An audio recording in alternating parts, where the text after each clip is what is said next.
नमस्कार। आज हम एक ऐसे निवेशक की कहानी बताने जा रहे हैं जिसकी कहानी सुनकर आपके होश उड़ जाएंगे। जिसकी जीवन की भीषण चुनौतियों का सामना करके लोग अवसाद या आत्महत्या की राह चुनते हैं।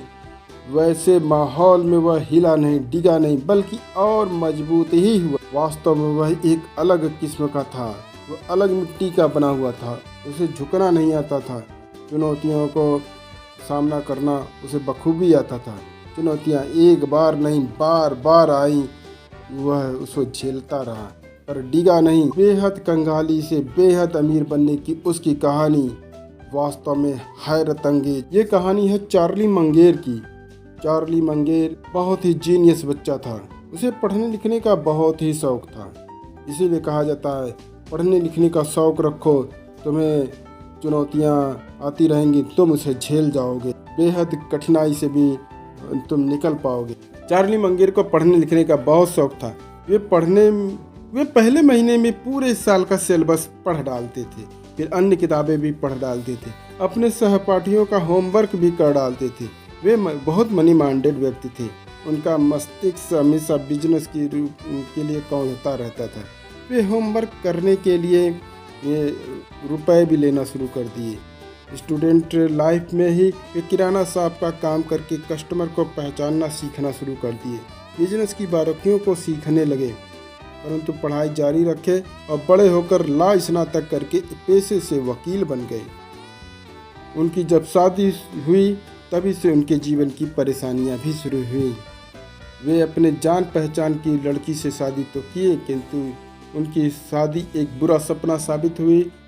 महज 8 साल की ही शादी में लड़ाई झगड़ों में बदल गई और 8 साल बाद ही उनका तलाक हो गया और बीवी अधिकांश रुपए लेके चली गई। इसी में उनका मकान भी बिक गया। वे कर्ज में चले गए। जिस व्यक्ति की बीवी से झगड़ा करने लगे, जिससे वह प्यार करता था, और फिर वह तलाक लेके उसे कर्ज में डुबे दे, इतना ही व्यक्ति को हिलाने के लिए काफ़ी है। किंतु मंगेर इससे हिले नहीं, बल्कि आगे बढ़ने का निश्चय किए। अभी वे संभलने की कोशिश कर ही रहे थे कि एक और चुनौती का सामना करना पड़ा। 8 साल के बेटे को रक्त कैंसर हो गया, लुकीमिया हो गया। अब उनका बेटा धीरे धीरे कमज़ोर होने लगा और मृत्यु की तरफ बढ़ने लगा। अपने बेटे को बचाने के लिए उन्होंने सारी जमा पूंजी लगा दी, फिर भी रुपए कम पड़ रहे थे। सगे संबंधी सब छोड़ चुके थे, रिश्तेदार उन्हें छोड़ चुके थे। उन्होंने बैंक से बार बार ऋण लिया, कर्ज लिया, बच्चे को बचाने में पैसा लगाते रहे, किंतु कर्ज बढ़ता गया और बच्चे को अंत में वे बचा भी नहीं पाए। हाय रे किस्मत, जिस बच्चे को बचाने के लिए उन्होंने दिन रात मेहनत की, सारी जमा पूंजी लगा दी, फिर भी उसको बचा नहीं पाए। अपने बच्चे को कमज़ोर होते हुए देखा और अपने बच्चे को अपनी आँख के सामने मरते हुए देखा। एक पिता के लिए अपने बच्चे, वो कि छोटे बच्चे जिसकी उम्र महज 8-9 साल की हो, मरते देखना बहुत बड़ी बात होती है। इससे हर व्यक्ति हिल जाता है। फिर भी चार्ली आगे बढ़ने का निश्चय लेते हैं और वे निवेश आदि पर ध्यान लगाना शुरू करते हैं, जहां से उन्हें अतिरिक्त आय प्राप्त हो सके। इसी समय वे दूसरी शादी करते हैं और नौकरी छोड़कर एक कंपनी खोलते हैं, पर हाय री किस्मत, वह कंपनी भी फेल हो जाती है। फिर वह दूसरी कंपनी खोलते हैं, फिर भी वह फेल हो जाती है। चुनौतियाँ कम होने का नाम नहीं ले रही थी, परंतु वे अपनी लर्निंग स्किल्स को लगातार फोकस करके उस पर पढ़ाई पर ध्यान दे रहे थे और सीख रहे थे, और यही लर्निंग स्किल उनके बाद में बहुत काम आई। अब वे नौकरी छोड़ चुके थे और निवेश के माध्यम से वे पैसा कमाना शुरू कर दिए थे। अब वो धीरे धीरे उनकी लाइफ पटरी में आने लगी। अब वे निवेश से लाभ प्राप्त करने लगे, परंतु हाय रे किस्मत, उन्हें पढ़ने की जो आदत थी, पढ़ने की जो शौक़ था, वह भी मोतियाबिंद हो जाने से कमज़ोर पड़ने लगा। तो उन्होंने सोचा कि क्यों न इसे ऑपरेशन करा लिया जाए, ताकि मेरा पढ़ने का ये कौशल बना रहे, पढ़ने का आदत बनी रहे, मैं पढ़ता रहूं।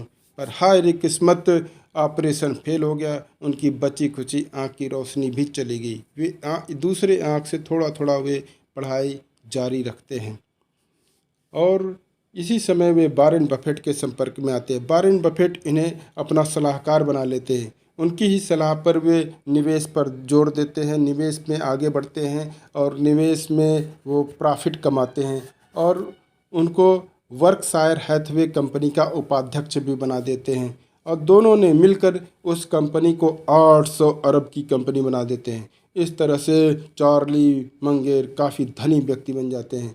चार्ली मंगेर परंतु दुखी लोगों को देख नहीं पाते थे, उनका हृदय द्रवित हो जाता था।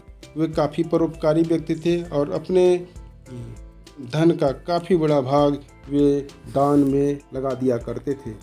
जनवरी 2024 में वो 100 साल के होने वाले थे, किंतु हाय रे किस्मत, वो 99 साल की में 28 नवंबर 2023 को दुनिया को अलविदा कर जाते हैं। इस तरह से चार्ली मंगेर की बेहद चुनौतियों भरा जीवन समाप्त होता है और एक महान युग का अंत होता है।